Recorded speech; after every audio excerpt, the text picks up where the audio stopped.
You're listening to the John and Heidi Show. Now, featuring the wit and wisdom of Dan Farris. Okay, dudes, let's walk this sucker. On Sunny 93.3. Sunny 93.3, thanks for listening to the John and Heidi Show bonus hour with Mr. Dan Farris. Well, top of the Tuesday morning there, Smalls. How's everything going in your world? Good. Fantastic. All right. We got, hey, good coffee, by the way, John. Thanks. Thank you. Thanks I've been... yourself.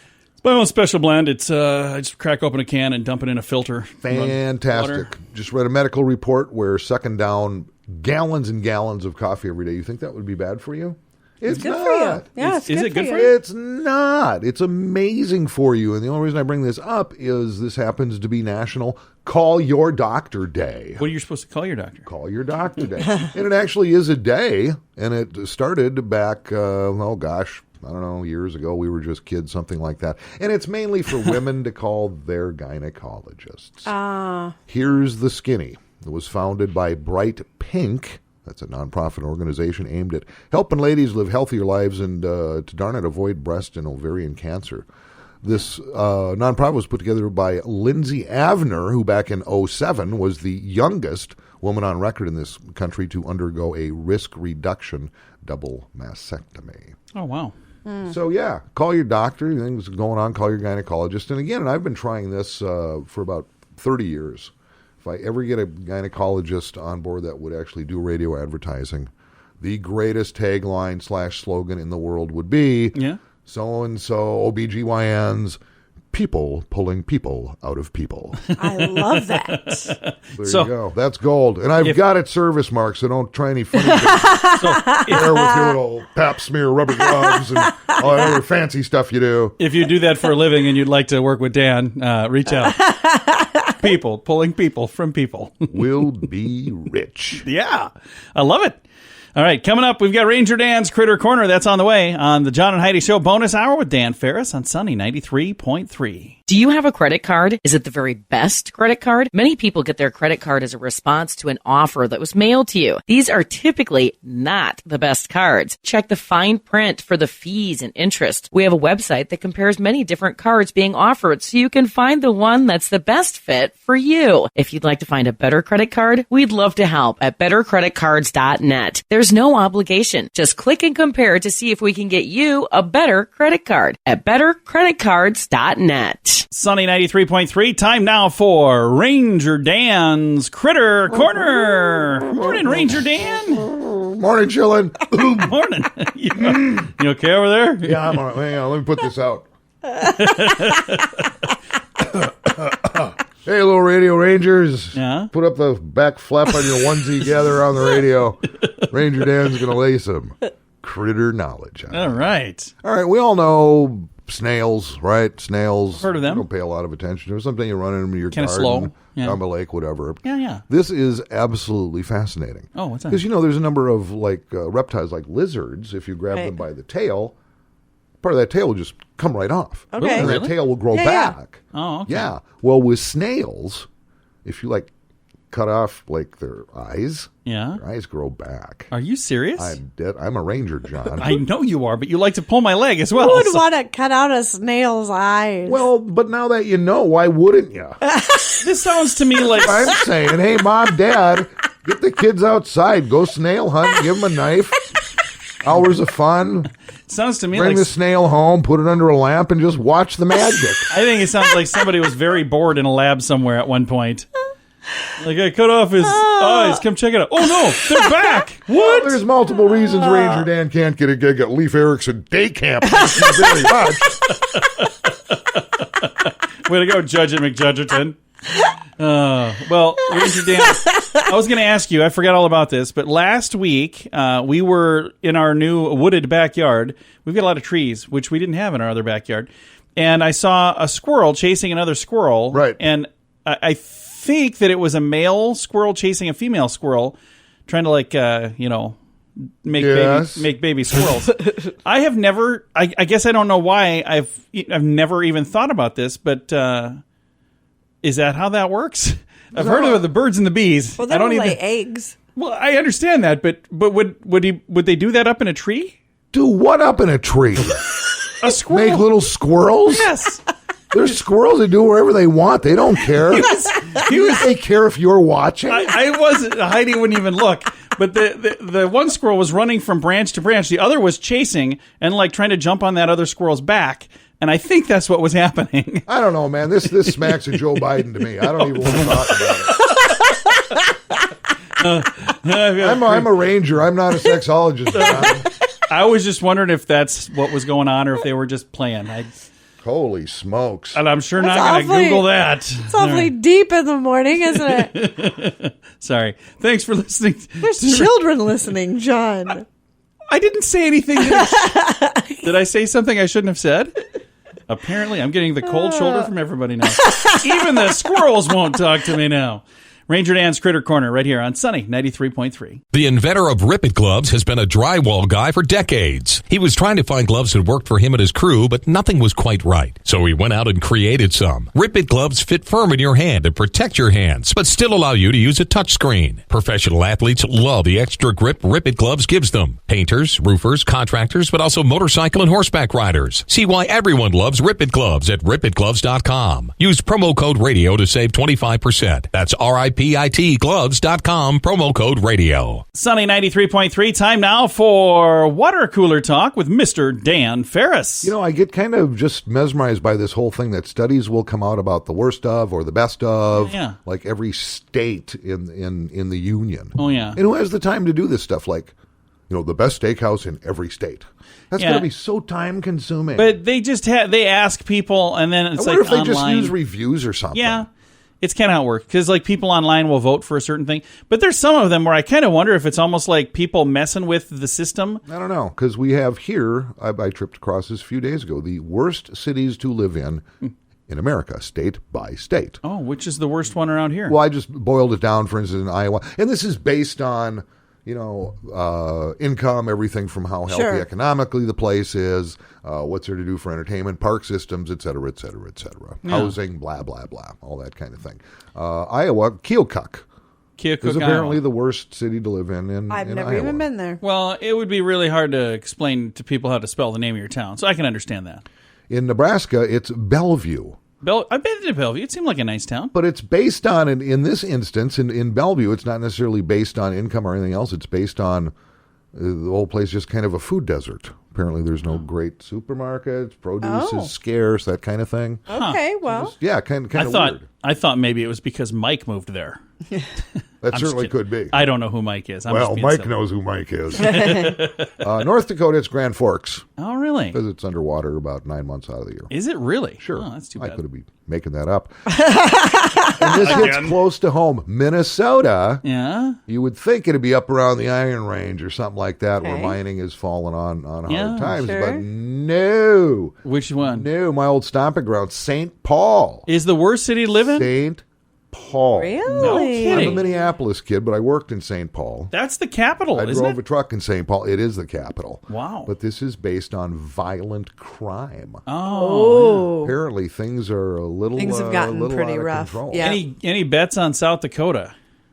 You have the You have the I name. do. I'm going to wrap it up right now with South Dakota. What do you think? Just take a guess. I'm afraid. According to this I'm going to report, have to say Sisseton. you know what?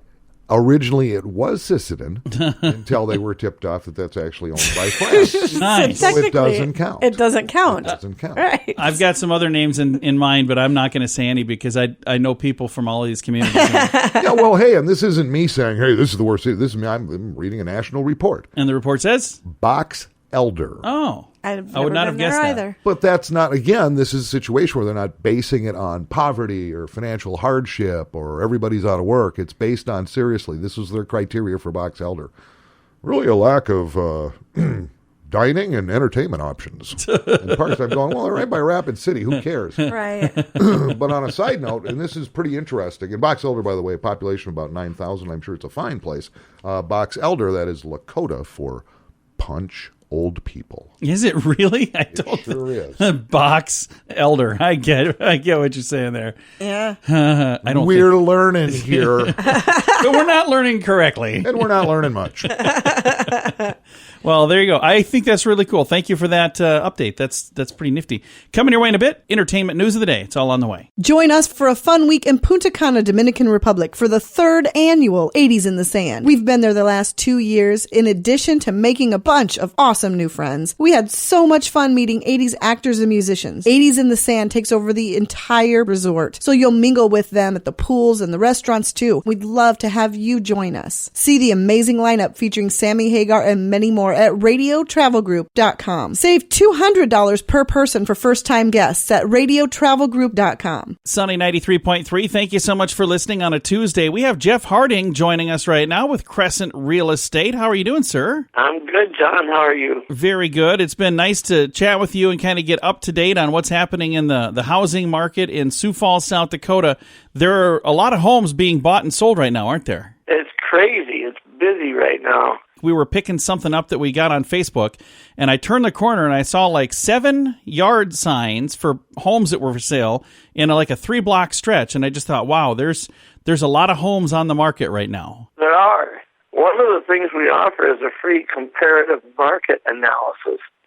And I was driving down a street looking for the address, and on that street there must have been 5 homes for sale in that 3-block stretch. And I thought, well, this isn't going to be too hard to compare and figure out what the market value is in that neighborhood. Now, as a person looking to buy a home, should I be concerned if I see a lot of homes for sale in a neighborhood? Is that a red flag, or is that kind of normal right now? I think that's awesome, because there has been a shortage of homes in that price range, that under $250,000 price range, where most of your first-time home buyers, younger couples, they're looking in that $200,000, $230,000 range. And it's been tough. I mean, when you find the right home, usually it's within the first couple of days it's been listed, and usually you find yourself in a bidding war if somebody else is bidding on it or trying to get it bought. So to see more homes coming on the market, it's definitely something that buyers should be welcoming right now. When a person is looking for a home, what is the first step? Should I get my financing in place first? Should I look at homes first? What would be step number 1? Absolutely. I've got a checklist, so when people visit with me right away and, they ask me that question, what's the steps we take? How should we prepare for this? It's never too early to start preparing. I mean, even if you're thinking in the fall we might be entering that market where we're looking for a home, you should really get started now by visiting with your banker or visiting with whatever mortgage company you'd like to use. I've got several that we recommend clients to look into, because really getting pre-approved for that financing is the first step. The biggest thing that hurts a lot of home buyers is when they find the house that they want, and it is the right neighborhood and the right price range. If they aren't pre-approved and other buyers are, they're going to put in an offer that says, we'll tell you in the next week or two if we're approved, and other buyers are saying, we're approved right now. Well, of course, you're going into a fist fight with one arm tied behind your back. Yeah, that's not a good way to do it. If you'd like to get information on how to go through, maybe even get that checklist that you're talking about, how do I get a hold of you to get that information? You can call me at 605-521-3000, or you can visit our website at crescentsells.com and click on the Buyers tab. There's an area for the website for people who are looking at selling a home. There's an area of the website for people who are looking to buy a home. And it's tremendous, the amount of information that's available to people to help them get organized ahead of time. And some other information I want to make sure we talk about before we wrap up. You guys are doing the Dream Concert giveaway, and we're super excited to be promoting that and helping to make that happen.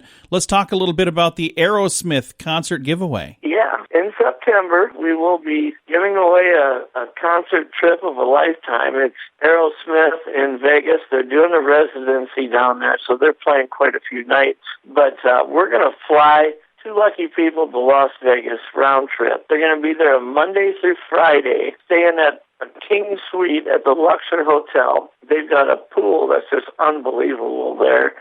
And then the last night they're there on Thursday night, they're going to have tickets, great tickets, to go see Aerosmith. I think that sounds like a whole lot of fun. It's definitely a dream concert giveaway.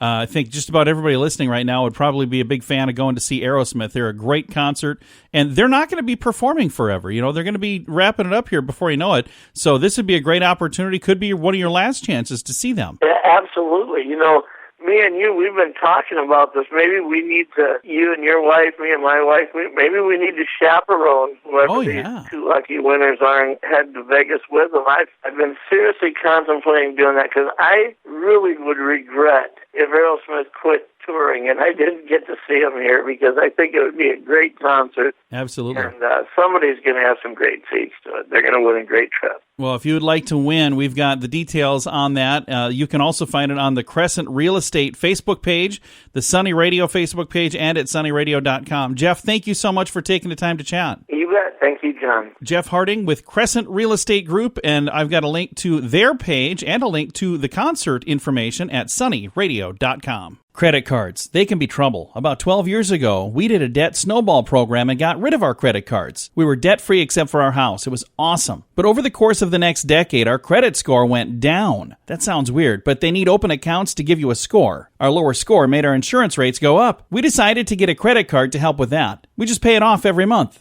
If you want a better credit card, check out bettercreditcards.net. They'll help you compare all the different cards to get the best one for you. That's bettercreditcards.net. Sunny 93.3, time now for entertainment news of the day with Mr. Dan Farris. If you recall, and possibly you don't, because I barely remembered myself, it was maybe a week or so ago, and by the way, celebrities are fabulous. Fabulous. I was talking about, hey, do you think that good old what's-her-name, Jennifer Aniston and Brad Pitt are going to get back together? Right. Yeah, you did. Because those paparazzi guys saw Brad Pitt getting into his car in L.A. Yes. And he had been to Jennifer Aniston's 50th birthday party. So they said, hey, Brad Pitt, think you're going to get together with Jen Anst? And he went, you guys have a nice day. Yeah. Which had me speculating till the wee hours of the morning. This is the kind of thing that keeps Dan awake at night. It sure does. I burn the midnight oil, which is totally cray-cray. Cray-cray. Well, they're still locked in life together. Here we go, out of People magazine. Brad Pitt and Jennifer Aniston have their Beverly Hills mansion up for sale. Apparently, they're still co-owners of this joint in Do Beverly either of them Hills. reside in it? The story doesn't. I don't think so. So it's just a vacant, haunted mansion? Well, maybe. My guess is somebody's been renting it out. Maybe. I really don't know, but it's only $49 million. Is that it? Oh, geez. Only $49 million. And that is, they only paid $13.5 million for it in 2001. Okay. Why in the world would it be worth so much Maybe more? they did a lot of renovations. They must have painted the kitchen. They must They have. probably fixed some stuff, maybe put in, LED light bulbs everywhere. Those things aren't cheap. Saving the planet, LED light bulbs. And, that certainly increases the price. Yeah, joint was built in 1934. What's surprising, because again, you're looking at almost 50 mil for the price tag on it. Yeah. Tell me how this works out. 5 bedrooms? Oh, wow. That's it? That's like $10 million per bedroom. But 12 bathrooms. For 49? Oh, wait a minute. What? 12 bathrooms? Twice the bathrooms that tells me Brad and Jen had some bladder control issues. Which is something no one wants to talk about, but it's an epidemic. No one else will report on that, and that's why you listen Yes. to Sunny Radio, because Dan you has hear that. Nobody the cutting else. edge Exactly. information that nobody else has. So, Where's Brad? In the bathroom. Where's Jen? She's in another bathroom. They seem to be in there a lot. So, yeah, that's celebrity news. do they ever get out of those bathrooms? Well, depends. There were 12 of them. Wow, that is interesting. Fantastic. Well, good to know. I don't think I need that home, and I know I can't afford that home, but it's nice to know that it is available for someone who can. Dan, thank you for the entertainment news of the day, sir. My pleasure. I do what I can, John. Dan Farris right here on Sunny 93.3.